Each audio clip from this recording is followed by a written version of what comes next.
Olá, seja muito bem-vindo. Eu sou o professor Vinícius Oliveira e atenção total que é hora de aprender mais ciência. Vamos conhecer o objeto de conhecimento da nossa aula? A aula 43 tem como objeto de conhecimento luz, propriedades e características e o seu detalhamento, corpos luminosos e iluminados, sombras e penumbra, decomposição da luz e cores, reflexão e refração. Vamos para a nossa aula, então? A luz está presente na nossa vida, desde o nascimento, quando a gente começa a ter percepção do mundo como um todo, aquilo que nos cerca, por meio dos sentidos, a gente vai começando a perceber o mundo por meio de diferentes sensações. Aqui, junto a mim, tem uma paisagem amazônica muito bonita, onde a gente pode observar a presença do Sol, iluminando toda a paisagem com a sua radiação, com a sua luz. E aí nós temos, é possível observar nessa mesma imagem, a gente consegue entender que há um corpo, que é um corpo capaz de emitir luminosidade, um corpo luminoso, que são aqueles que vão ter capacidade de emitir algum tipo de luz. Já aqueles corpos que não têm capacidade, não têm como emitir uma fonte luminosa, eles têm no máximo a capacidade de refletir alguma luz, serão os corpos iluminados. Por exemplo, uma vela, ao ser acesa, ela pode ser considerada como um corpo luminoso. Uma lâmpada acesa também é um corpo luminoso, porque ela vai estar emitindo uma fonte de luz, uma fonte luminosa. Já um objeto, por exemplo, que vai receber essa luz e não é capaz de produzir uma luz própria ou de alguma fonte energética que seja conectada a ele, vai ser chamado de corpo iluminado e não de corpo luminoso, certo? E nesse fenômeno como um todo, de interação aí de corpo luminoso com corpos iluminados, nós teremos o fenômeno da formação de sombras e penumbras, certo? A sombra, ela é produzida quando existe algum objeto produzindo um bloqueio diante da fonte luminosa. A gente consegue perceber isso muito facilmente no nosso dia a dia, usando essa imagem que está aqui perto de mim, o Sol, a Terra como um todo, nos fenômenos chamados de eclipses. Quando a Lua fica posicionada ali, formando uma linha reta, dependendo do ponto de referência que a gente tem no planeta, ela vai formar uma linha reta em determinado ponto, e nesse ponto que está formando uma linha reta, considerando a Terra, o Sol e a Lua, ele vai receber uma quantidade de sombra maior. Em volta de tudo isso, circundando essa sombra, vai ter uma área um pouco escura, mas que não vai ser tão escura quanto na área de sombra. E a gente chama essa área que circunda, a gente chama de penumbra. Parecido com a sombra, só que um pouco mais claro. Ela tem ainda uma influência mais forte da luminosidade. Mas aproveitando esse Sol irradiando aqui perto de mim, vamos conhecer então qual o conceito de luz, já que nós já estamos falando sobre isso. A luz é uma forma de energia eletromagnética que se propaga em forma de ondas. A luz é essencial para a visão e desempenha um papel crucial em muitos processos naturais e tecnológicos, certo? Ela está presente de diversas maneiras no nosso dia a dia, mas aquela que eu quero destacar nesse momento é a relação com a nossa visão. A gente só consegue ver, a gente só consegue perceber tudo aquilo que existe no mundo porque existe um aparato, existe um mecanismo, nós temos um sistema relacionado com a visão que ele consegue perceber os estímulos luminosos. Esses estímulos luminosos relacionados a diferentes comprimentos de onda serão interpretados pelo nosso cérebro a partir de estímulos elétricos e a gente vai ter a formação da imagem, simplesmente porque existe luz. Quando não existe luz, nós não conseguimos dizer, um objeto é de tal formato, um objeto é de tal cor, porque a gente perde a capacidade de ter essa absorção. A luz ela tem diferentes propriedades, ela há o complexo que pode ser estudada e a gente já conhece algumas propriedades dela, que eu destaco para você nesse momento. A primeira delas, que eu vou mencionar, é a reflexão, né? Dentre as propriedades da luz. Segunda, a refração. Terceira, absorção. Próxima, dispersão. E a última que nós veremos na aula de hoje é a polarização. Todas essas 5 aí são propriedades da luz, certo? Então preste atenção aí para não esquecer nenhuma delas. E quando eu começar a exemplificar, você vai perceber que realmente são fenômenos, né, da óptica geométrica que estão presentes no nosso dia, né, que são fenômenos luminosos que, de certa forma, são até fáceis de serem observados. Vamos conhecer o primeiro deles, então, a reflexão. A reflexão ocorre quando a luz incide em uma superfície e ela é devolvida, tá? Repetindo, a reflexão ocorre quando a luz incide em uma superfície, qualquer delas, e ela é devolvida. A gente consegue fazer isso, por exemplo, não sei se você já brincou dessa forma, né? Quando a gente é criança, a gente costuma fazer algumas traquinagens.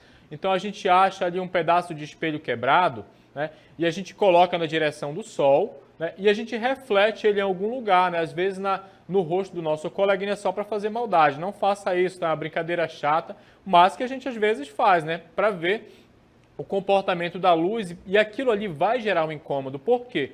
Porque a gente vai estar refletindo uma fonte de luz muito forte, que é a luz solar, né? Então a gente não tem noção de que aquilo pode ser prejudicial e a gente pega o espelho, né? Coloca nessa posição e direciona a luz para onde a gente quiser, para a direção que a gente quiser. E esse é um exemplo que a gente consegue perceber o fenômeno da reflexão, a luz sendo refletida. Nesse esquema aqui está fácil de entender isso. Tem uma lanterna, a luz é recebida numa superfície aí de um espelho, né? Esse espelho ele vai refletir essa luz em uma outra direção, tá? Perceba que ela chega com um ângulo de incidência e ela sai com o mesmo ângulo após ser refletida, certo? Então o fenômeno da reflexão, uma propriedade da luz, ele é muito fácil da gente entender e até de fazer experimentos para compreender como que ele funciona. Basta pegar uma lâmpada ou uma lanterna, direcionar na direção de um espelho e você vai conseguir ver o feixe de luz sendo refletido em outra direção, tá? Próxima propriedade da luz que eu falo para você é a refração. O primeiro deles foi a reflexão, a gente fala agora da refração. Esse fenômeno já é um pouco diferente, ele tem a ver com a mudança de direção da luz ao passar de um meio para outro, tá? De um meio, gente, significa o quê? A luz ela se propaga na água, ela se propaga no vácuo, né? Ela se propaga em diferentes meios, em diferentes compostos.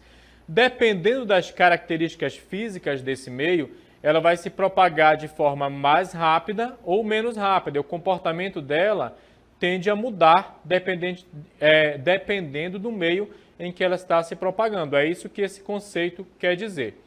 Então perceba que, primeiramente, quando a luz está no ar, na parte superior do esquema, né, tem ali uma legenda chamada ângulo de incidência, que é o ângulo que a luz está incidindo no objeto, né? Ela vem de uma direção e ela incide numa superfície. Quando ela atinge a superfície, eu vou dizer ali que é a superfície da água, ela vai sofrer uma pequena curvatura, né? Ela vai desviar de direção. Por que que isso acontece? Porque a forma com que a onda eletromagnética da luz se propaga na água tem velocidade um pouco menor e, portanto, ela será diferente da forma com que ela se propaga no ar.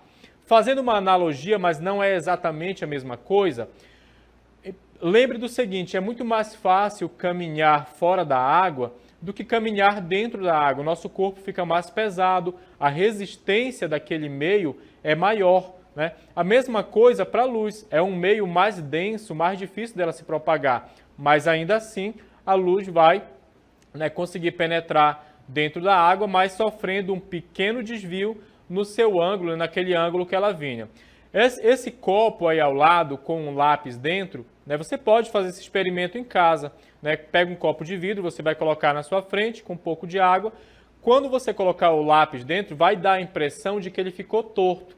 simplesmente porque essa imagem, né, dentro da água está apresentando, né, refração, uma diferença no ângulo de incidência dessa luz, né, dessas ondas eletromagnéticas ao penetrarem nesse novo meio, no caso, a água. Às vezes, quando a gente está ali perto na margem do rio, a gente coloca o braço ou a perna dentro da água, a gente consegue perceber que parece que ficou torto, não está na mesma direção como se estivesse fora d'água. É uma maneira muito simples da gente observar a refração no nosso dia a dia. Tem a ver com o tipo de meio em que a onda eletromagnética está se propagando, tá bom? Eu estou reforçando que é para você entender o conceito, para você entender o fenômeno e não tentar memorizar simplesmente o que é a refração, certo? Próxima propriedade da luz que nós vamos falar é a absorção. A absorção é o processo pelo qual a luz é capturada por um material e convertida em outra forma de energia, como o calor. Observe bem no esquema aí, está fácil de compreender. Nós temos uma superfície onde a luz está incidindo. Professor, isso aí é o quê? Um papagaio, uma pipa? Alguém deixou arrebentar? Não, isso aqui está representando, tá? Parece o arco-íris, né? Porque tem todos os comprimentos de onda que o nosso olho é capaz de ver. Tem um observador bem aqui, ó. Tá bom? Bem aqui um olhinho, então ele está observando essa luminosidade chegar até esse meio. Professor, em que casos que isso acontece? Quando uma chapa de ferro, uma chapa de metal, melhor dizendo, ela é exposta à radiação solar, né, ela vai absorver boa parte dessa radiação, ela vai absorver, né, para o material que ela é composta. E aí ela não refletiu totalmente, ela não dissipou totalmente a energia recebida. E aí, nesse caso, houve uma absorção da energia luminosa, da onda eletromagnética, que a luz é isso, tá? É um tipo de onda eletromagnética que, nesse caso, falando das propriedades dela, tem também a propriedade de ser absorvida. Nós mesmos, se ficarmos expostos ao sol, né, recebendo radiação, a uma fonte luminosa, né, qualquer, durante muito tempo, o nosso corpo vai estar absorvendo essa energia, né? Vai estar ocorrendo uma transferência de calor, certo? Mais uma barra de metal ou outras superfícies, o carro é um exemplo muito tranquilo, muito fácil da gente entender dessa absorção da luz, né, da radiação solar, porque quando deixa um veículo, um caminhão, qualquer tipo de veículo exposto ao sol, ele vai ficar muito quente no seu interior, porque ele está ali fechado, e todos os seus materiais têm a capacidade, né, de absorver o calor da energia luminosa, certo? Então esse aí é o conceito de absorção, bem fácil de você entender. Bem, vamos adiante então. Algo curioso, agora esse eu acho que eu acredito que é um dos mais legais, uma das propriedades mais legais relacionadas à luz, quando a gente pensa em realizar um experimento de forma prática, certo? Que é a propriedade da dispersão. Ela consiste na separação da luz em suas cores componentes ao passar por um meio refrativo, como um prisma, né? Um objeto de vidro, por exemplo. Tá? Então, nesse esquema que você já está observando, logo mais a gente vai ver uma animação em que a gente vai conseguir ver isso aí sendo formado, né, em cada uma das etapas.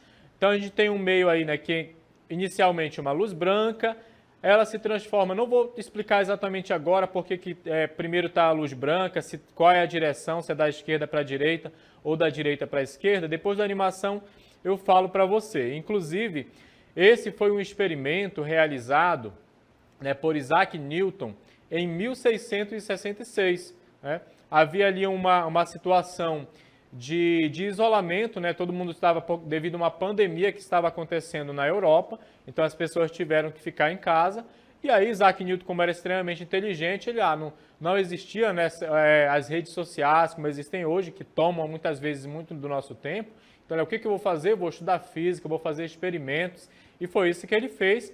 Ele colocou, né, ele trancou, isolou o quarto que ele estava, né, com cortina, deixou ficar bem escuro.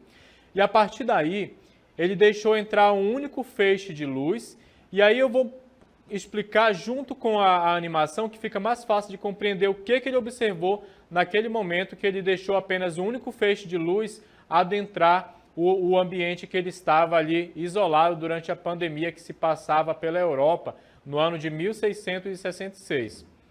Observe a animação agora.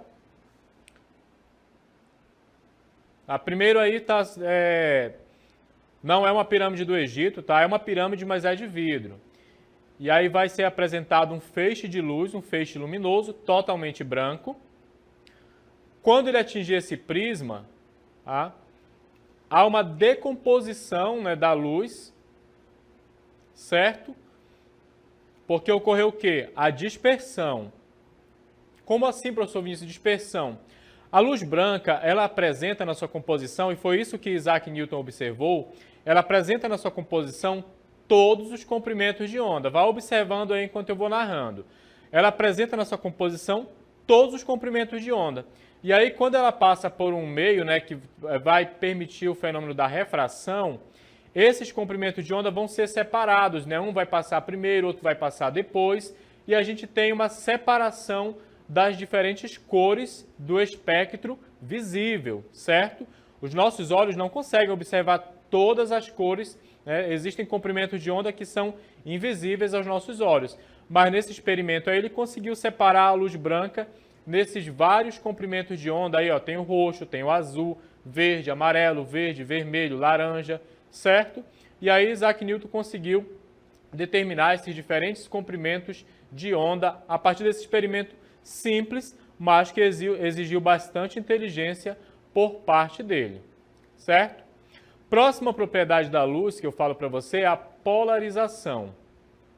A polarização está relacionada, né, a um fenômeno no qual a luz vibra em apenas uma direção. Para ficar mais fácil de compreender, é necessário que você observe com atenção o esquema aqui ao meu lado. Primeiro, existe uma fonte luminosa, tá bom? Lembrando que na óptica geométrica, a gente precisa considerar que a luz ela vai se propagar numa direção, geralmente representada por uma linha reta, né? Uma seta apontando para alguma direção. Então, nós temos um feixe de luz, ele vai ter que atravessar uma estrutura que vai ser chamada de polarizador. Perceba o seguinte, que antes da luz passar pelo polarizador, ela está ali não polarizada, né? Ela está em duas direções, né? A gente diz que ela está formando duas ondas perpendiculares, porque elas se atravessam. Tem uma onda nessa direção e tem uma onda nessa outra direção, né? Nas direções exatamente opostas, formando um ângulo de 90 graus, se a gente pensar, né, nesse sentido, uma sobre a outra. Quando ela passa sobre o polarizador, ela fica apenas com uma direção, não tem mais ondas dispersas. Ela está numa única direção, com um único ângulo. Você consegue observar aí, né, o vale, o pico, né, e o comprimento dessa onda após ela passar pelo polarizador, certo? Então, é outra propriedade importante da luz, a sua capacidade de ser polarizada, certo? Continuando nossa aula, a gente vai falar agora sobre características da luz. Uma característica interessantíssima dela, que é muito abordada pelo cinema, né, para aguçar a nossa criatividade, está relacionada à velocidade da luz. Existem, às vezes, super-heróis, né, que ele viaja à velocidade da luz, ou então ele é mais rápido que isso. Ou então, filmes que abordam a viagem no tempo, eles sempre criam ali um tipo de ilusão associada à velocidade da luz, porque para a viagem no tempo ser possível, né, infelizmente não é, mas para ela ser possível nós teríamos que construir máquinas que viajassem muito próximas à velocidade da luz.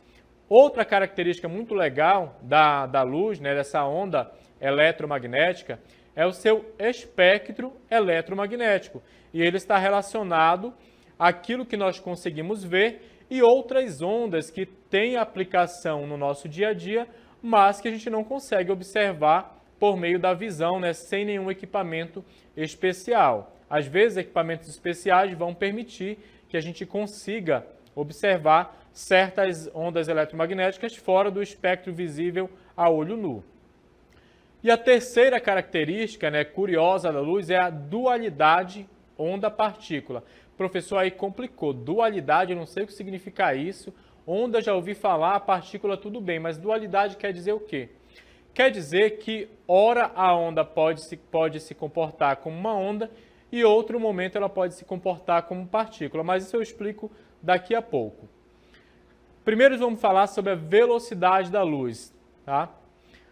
A luz é o elemento conhecido que apresenta a maior velocidade que pode ser determinada. A velocidade que ela viaja no vácuo é de aproximadamente 300 mil quilômetros por segundo. Você ouviu de forma correta, 300 mil quilômetros por segundo. Aqui na nossa medida que eu trago aqui ao meu lado, né, diz que ela viaja a uma velocidade de aproximadamente 299.792.458 metros por segundo no vácuo. Então, eu estou dando a velocidade em quilômetros, tá, para você entender uma medida mais presente no nosso dia a dia. Então, se você acha, por exemplo, que um carro a 300 km por hora é muito rápido, imagina a luz que viaja a 300 km por segundo. É uma velocidade que a gente não consegue nem imaginar, surpreendentemente rápido, certo? Então essa é uma característica interessantíssima da luz.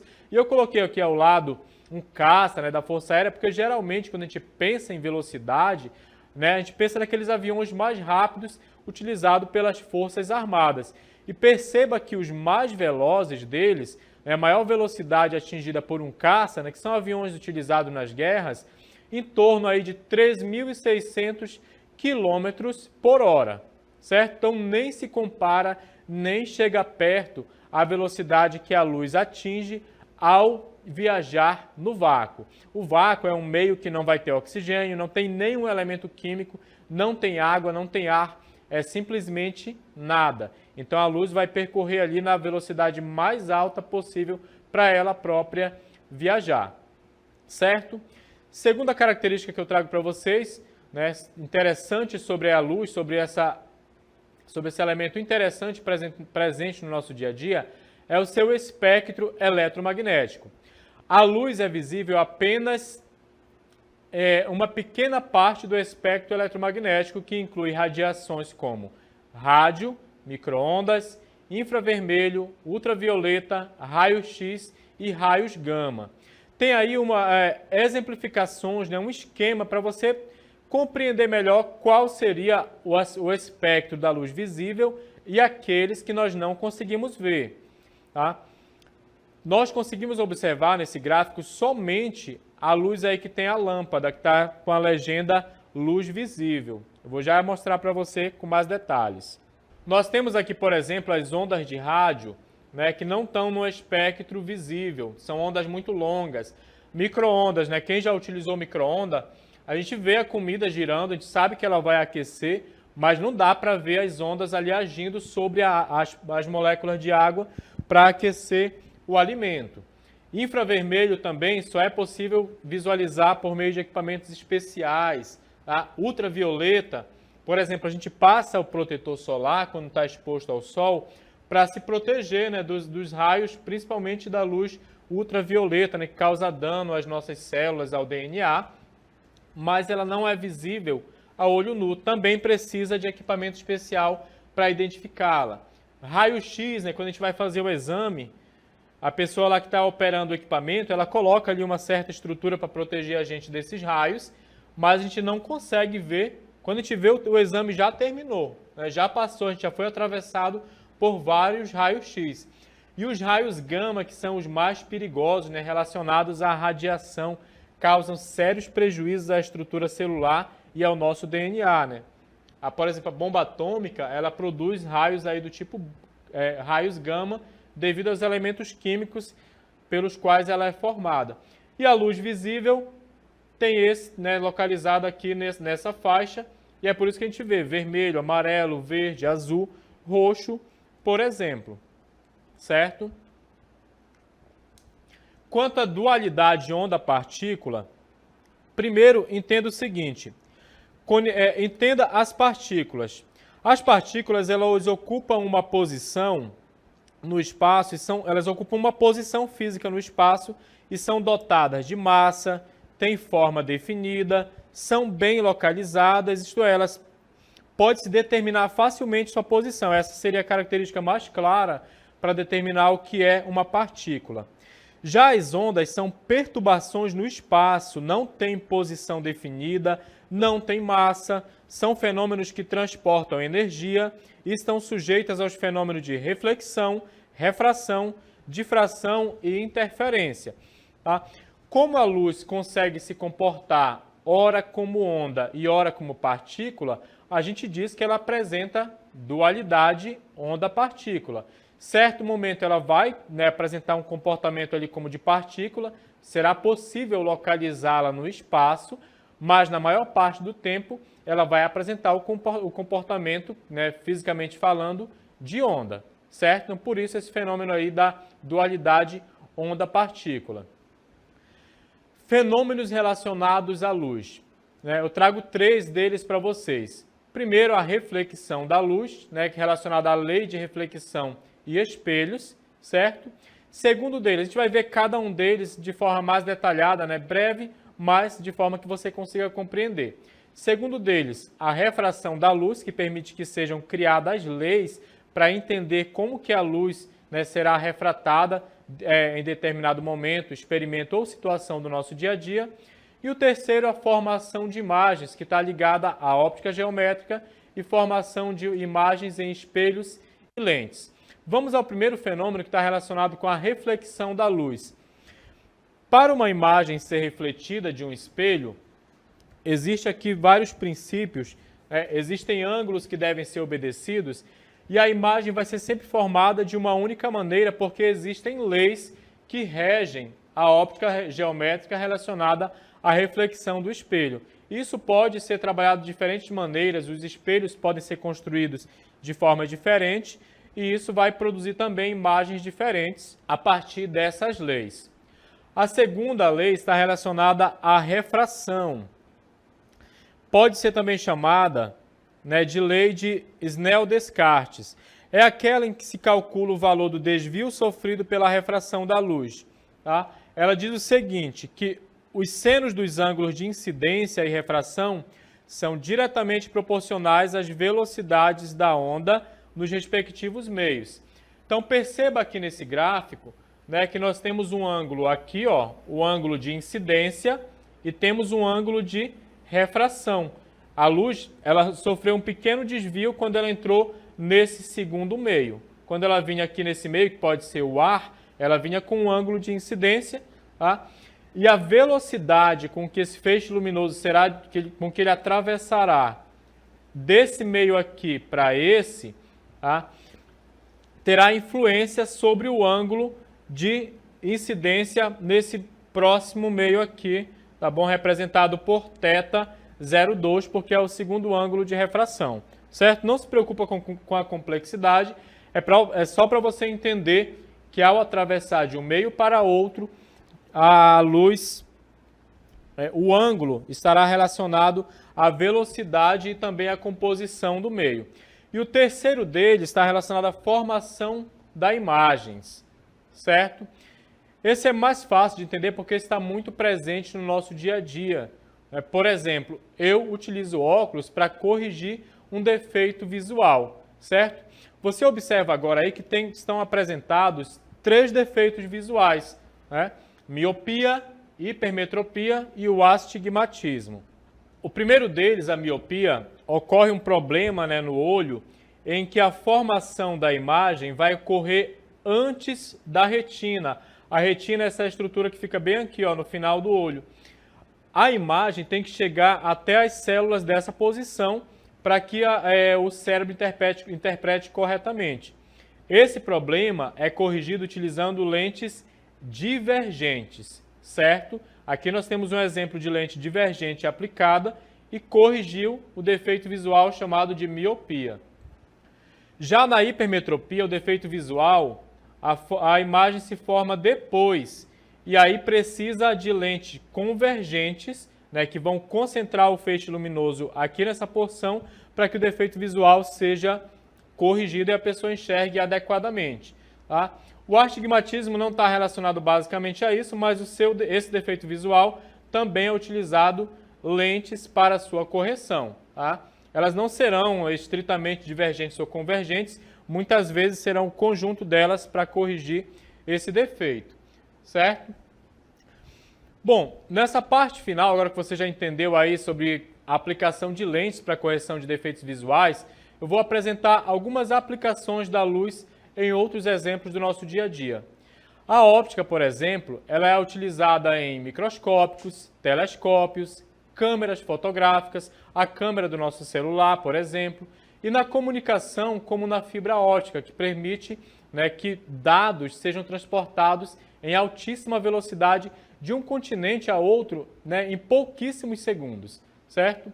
Continuando sobre as aplicações, ela também é utilizada na medicina. Existem procedimentos médicos hoje em dia que são utilizados a laser terapia, né, dispensa aqueles cortes com bisturi, né, e o corte será realizado, né, a incisão será realizada utilizando laser. Né? No caso aí da cirurgia a laser, a gente observa na imagem. E por último, é exemplo de tecnologia, né, leitores de CD, leitores de DVD, que são tecnologias que estão ficando já obsoletas, e também na holografia. Certo? A gente tem aí o uso de laser em cirurgia no olho, algo que é empregado bastante nos nossos dias. Certo? Essa foi a nossa aula sobre a luz. Espero que você tenha aprendido bem mais ciência e que tenha gostado, é claro.